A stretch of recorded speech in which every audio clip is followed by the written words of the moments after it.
大家问千万字，逐工要和大家做伙来捌一日。当年这当阵4月到5月，就是庆花大开的季节。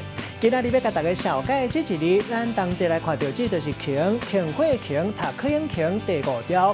读庆这是读白音，另外文音读做穷。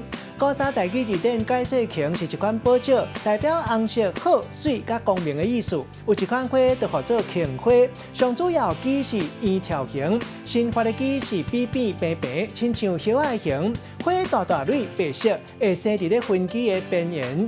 大部分拢是暗时开花，无偌久就会谢去，所以就人爱赏庆花。带大家做伙来小解这2个词。头一个读做庆麻，就是咱咧讲的良自然，嘛有人讲是番瓜，有人讲旺菜花。第二个呢是一句俗谚语，人咧讲三兄弟过一条青麻锁，这个意思就是兄弟若共心，乌涂变做金。卖当讲是拍好掠贼，也就亲兄弟，或者是讲兄弟3人共一心，乌涂变做金，拢是共款意思。咱用一句话来举例，甲这2个例甲做伙。迄阵讲，人咧讲三兄弟过一条青麻锁，因兄弟3人共心，做伙咧种青麻，提炼做糖浆，搁再外销到外国，并国际市场。